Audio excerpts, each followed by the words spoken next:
Welcome to Tea for Lunch, a weekly show powered by Arcade. Each week, we'll serve you the top stories we're following in social media, celebrity, entertainment, and tech in 15 minutes or less. You can catch the show live on Instagram every Thursday at around 12 p.m. Mountain Standard Time, or you can catch the replay on all podcast players and YouTube every Friday.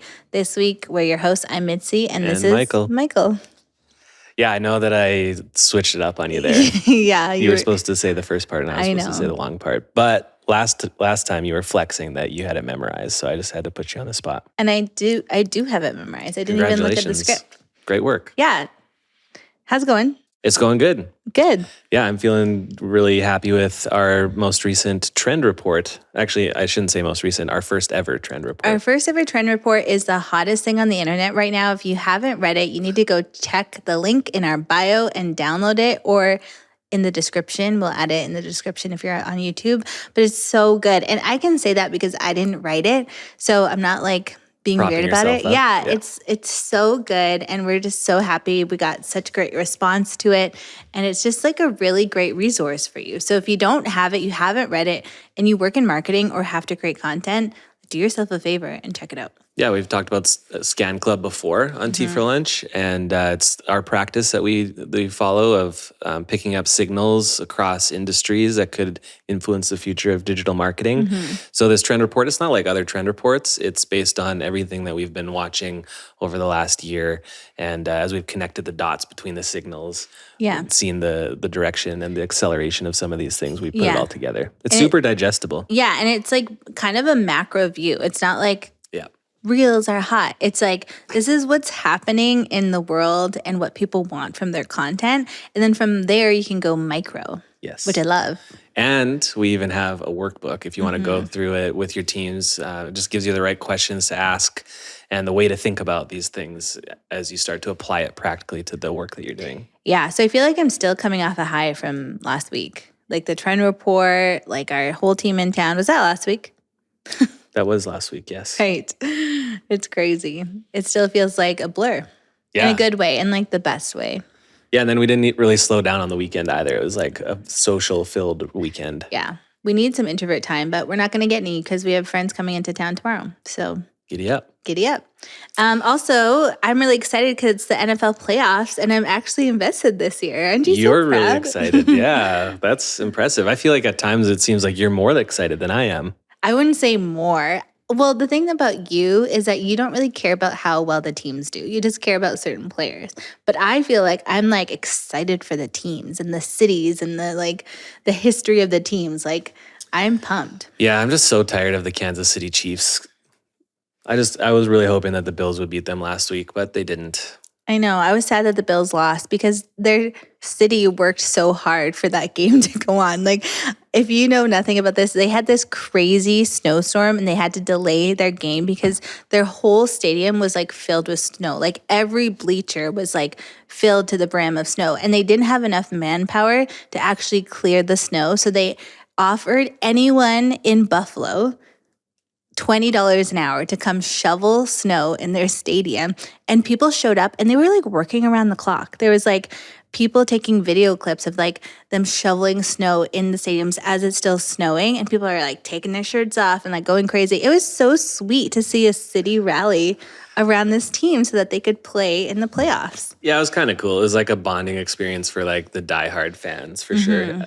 Part of me was cringing because I felt like it was the least efficient procedure I've ever seen. Yes. Like it took way too long to clear that snow, but it was mostly just because they were out there for shits and giggles. Yeah, it's kind of like having kids. If you're like, oh, I have this project, I'm going to clean up my closet or my pantry, and you're like, oh, I want to help.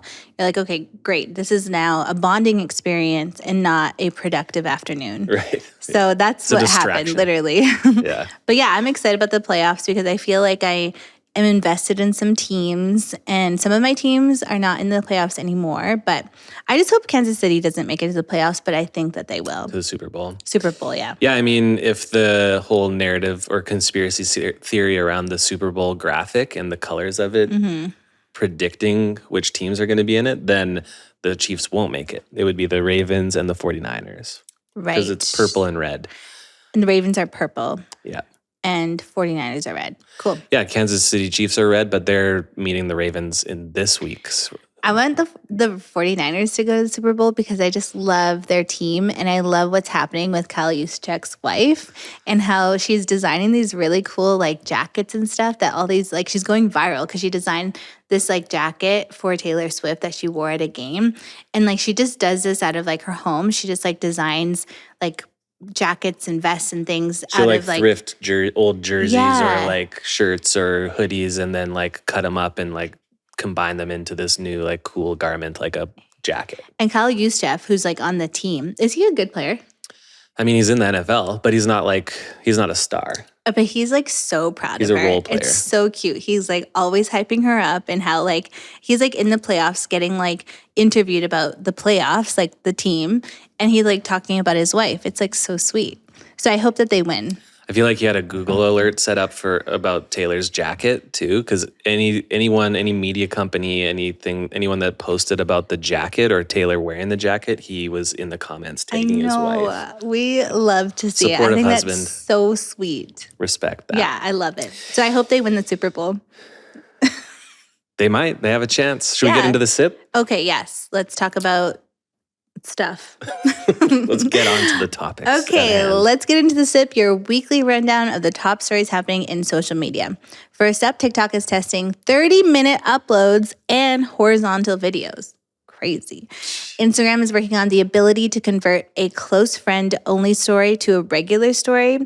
You can also now cancel in-progress Instagram story uploads, finally. Meta has launched new creator management tools to help agencies manage creators at scale.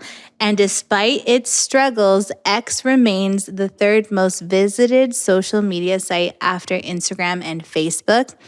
And Be Real. Be Real is back. It's pivoting away from being the anti-Instagram app and will be allowing brands and celebrities to join as Be Real brands or Real People TM. Like that's capital R, capital P, Real People.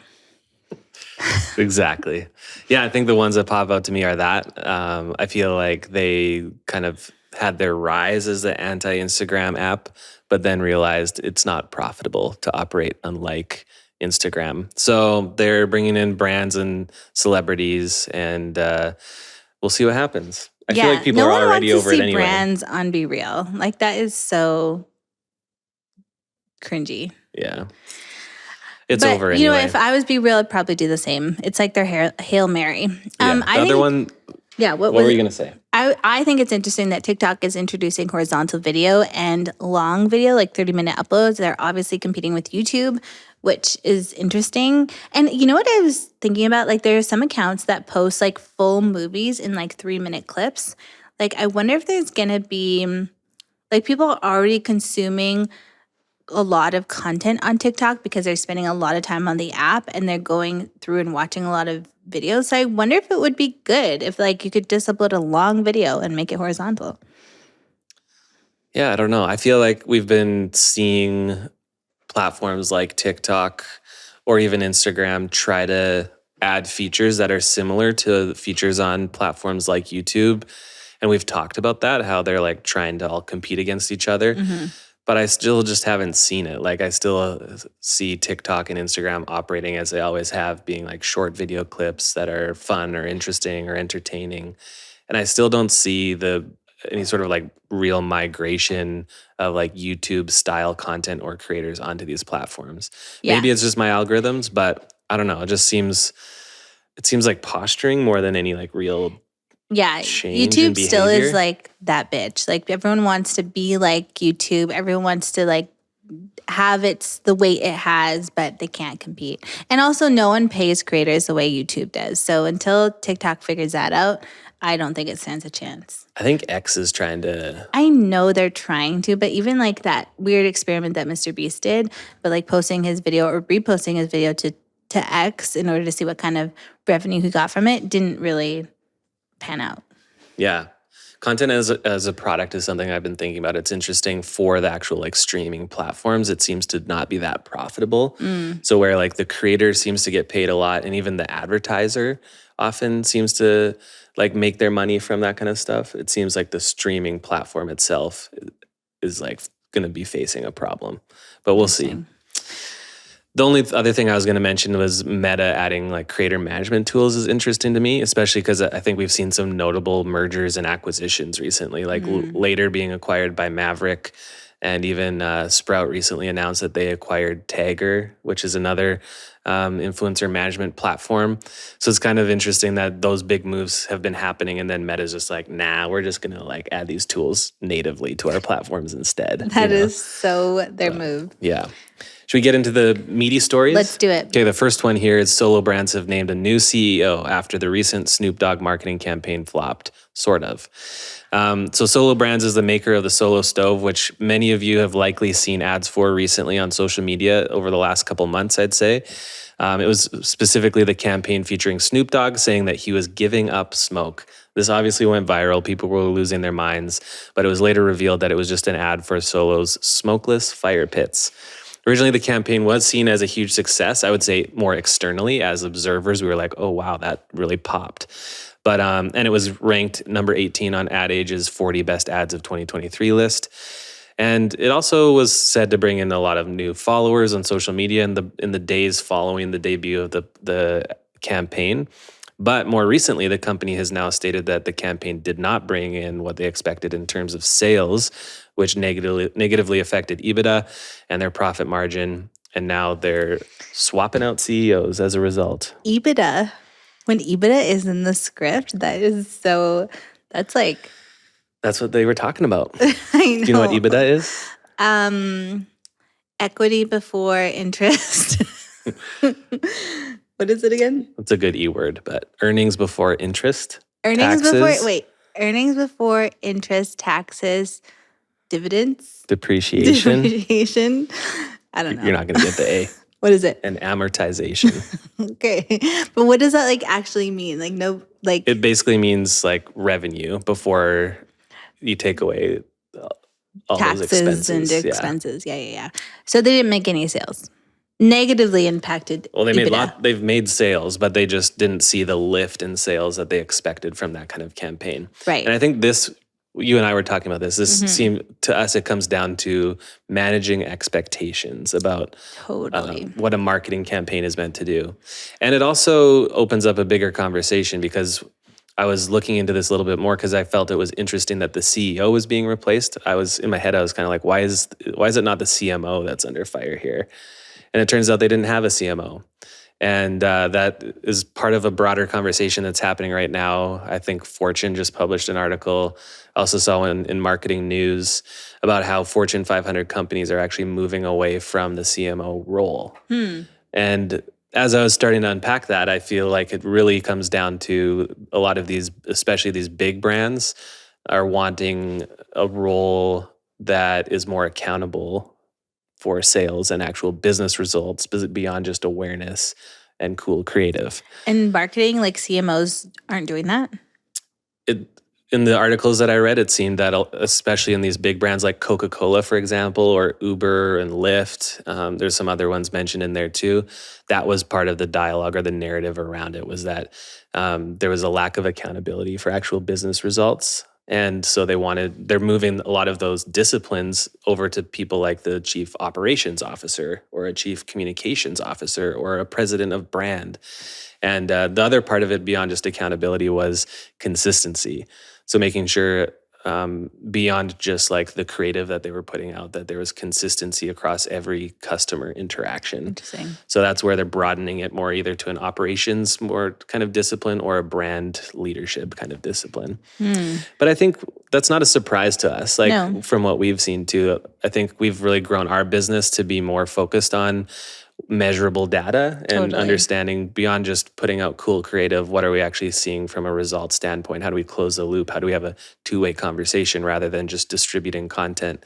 And some brands and even many agencies are still behind the 8 ball on some of that stuff. Yeah, and it's totally about expectations because like virality doesn't always equal sales, but even in this specific campaign, like this campaign wasn't for sales. It was for attention and awareness. And it was so clickbaity. Like it wasn't, I can't even believe that they expected sales to come from this. And I'm sure they paid a lot of money to have Snoop Dogg in a campaign for them. But like they should have had follow up and like make sure that they have like a nurturing process set up and things like that from this campaign. So I don't know. And they also like the campaign went viral for something that wasn't related to their product. So it's crazy that they expected sales from a viral moment that's not related to what they sell. Yeah, and that's where I feel like it was just a failure in managing expectations. Because if Totally. I think it kind of seems like the board expected a sales lift, but that promised? That might have just been assumed. Yeah. And especially if it's the CEO leading marketing and not someone that's in a specifically marketing discipline, Yeah. maybe the communication just wasn't there. Sounds like you'd be a great director at an agency. Me? No, the guy who What got guy? fired, Oh, the CEO. he seemed like a good guy. Yeah, I he was seemed reading like a about good him guy. a little bit. Yeah. Okay, next up, Oscars nominations are in and people are not happy. The main point of discussion has been around Ryan Gosling being named or nominated for Best Actor in a Supporting Role for his role in Barbie, but no major nominations for Greta Gerwig or any for Margot Robbie.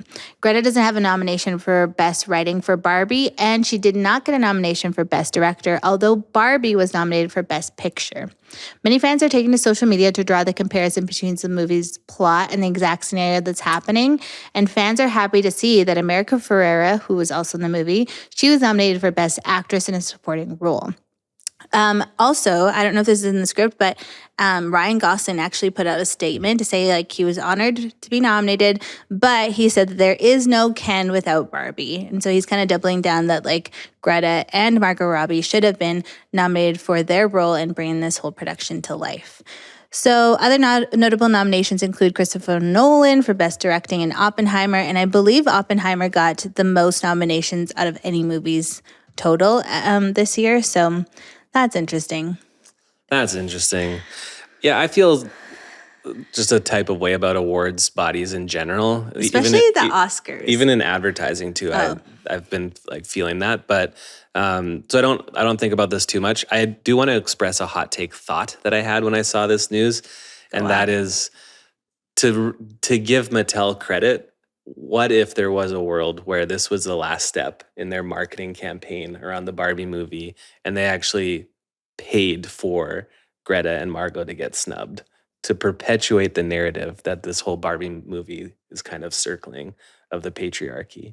Because like how on the nose is it that like Ryan Gosling would get the nomination as a male in this like role as Ken, but then Barbie or Margot and then Greta, the director, wouldn't, you know? So I'm not saying I actually believe this, but the thought crossed my mind and Mattel really popped off and dropped a ton of cash in this whole process. 100 million. And a lot of different stunts. So like, is this just the final stunt in the whole plan? That's interesting. Huh. Anyways, America Ferrera did get nominated. Yeah, and I'm happy about that. And Greta got the nomination for Best Writing. So they still are in the mix, but... Yeah, I saw someone talk about this, and they were saying that it's surprising that Barbie would get nominations in so many other categories except for directing. Like, I think if you're nominated for Best Picture, wouldn't you also get the nomination for Best Directing? But anyways, I think I'm just kind of like, I accepted that the Academy Awards are just like not my awards show. Like I'm not that interested and I don't often watch the movies that are nominated. So I kind of expected not to have any interest in this. I am excited for Emily Blunt because I think she's an incredible actress and she got nominated for her role in Oppenheimer. Although I didn't love the movie and I know that people loved it, I felt like it was an hour and a half too long. The story was heavy, but the actual experience of watching the movie was like amazing. It was like really cool cinematography, but I was just kind of like, I just didn't think that there needed to be that like second story in the story. Maybe it should have been like a 5-part series instead of a single movie experience. Yeah, I'm also like not a movie person. I've accepted it. Like it's really hard for me to watch a movie. You know what I wish existed? I wish there was like a website or something that would tell you when's a good spot in a movie to stop watching it or to like stop so you can watch the rest of it the next day, because I almost want to break up movies into like series. And it's not just an attention span issue. It's like a commitment. I can commit to an hour and a half tonight. I can't commit to 3 hours. And I don't know when I'll ever be able to commit to 3 hours. And I think some of these movies are wonderful and they're probably worth the commitment, but like I'm busy. Like I just don't know when I'm going to sit for 3 hours. I know. There's even some movies that we've thought about watching that we just haven't because they are around that 3 hour mark. And I'll watch 7 series or 7 seasons of a show that's really good. Like, it's not like I'm not interested in getting deep. Yeah, you commit. I just need it broken up into smaller bites. So even like 45 minutes, like there should be a website that's like, this is a good stopping spot for 45 minutes, you know? You should start it. No thanks. I don't have the You time. don't got time. Okay. We're running a little over here, so let's get into this last story. Finally, Netflix has struck a $5 billion deal to stream WWE Raw starting in January of 2025. And every 10-year-old was like, yes. I'm just surprised that WWE is still that relevant. I guess it's just like, it's not in my algorithm, for lack of better words. Like, it's not in my... It's not in my algorithm universe, for sure. You know what's crazy? Wasn't Dwayne "The Rock" Johnson like a WWE star? Yeah, but like that's where I never his paid roots attention are. to him then. No, I of course. paid attention to him once he started being in movies. I only started paying attention to him when he was in Moana. Yeah, and when he dropped Terramana, tequila. Oh, okay. Also, John Cena is a WWE guy, right? Yep. He was in Barbie. And now he's an actor now. Now we pay attention to him. Yeah, and he was in Trainwreck, which I liked. Yeah, so it's not in our world, but there's obviously a rabid fandom surrounding WWE. Always has been. And there's also, we're seeing nostalgia is a big thing right now. Like, yeah. So and sports in general. Yes. So Netflix reached a 10-year deal to exclusively stream WWE Raw for over $5 billion. It's another example of streaming platforms going all in on sports and entertainment. Raw is the World Wrestling Entertainment's flagship series, and the deal will make Netflix the home for the series in the US, Canada, Latin America, and the UK. They'll also be home for SmackDown, NXT, and the WWE's premium live events like WrestleMania. Giddy up. Currently, the series runs on Peacock and is in contract to continue running until 2026, so we may see the series on 2 platforms over about a year's time while that runs out. Yeah, I'm okay with this. I'm not okay with them increasing the subscription price, though, because they had just announced they're doing that too. And I'm sure they have to find the cash for the $5 billion deal somewhere. So not okay with we didn't that. ask for this. Yeah, like we did not ask for that. Is there an option to just keep my current Netflix subscription at the same price and just opt out of WWE? Yeah, you know what I would pay for? More Bridgerton series. Like, give me all the spin-offs and increase my subscription if that's what it takes. No. But yeah, I'm not into funding WWE, although I would also love to see some streaming platforms get the rights to the award shows. Like, maybe I would watch more movies if I'm able to watch Academy Awards or the Emmys or the Golden Globes or whatever. Like, I feel like enough is enough. Like, get us the award shows. Yeah. Give the people what they want. Yeah, and I have all these thoughts on Peacock, and I'm still annoyed at them because they had their exclusive rights to the Chiefs game against, who was it? The Texans? The Houston. No. I don't remember who it was. No. Anyways, the first round Chiefs playoff game. Yeah, it was a team I wanted to watch. Was it Dolphins? Yes, that's what it was. Look at me. Okay. You're tracking with Miami. Mm-hmm. It's my second team.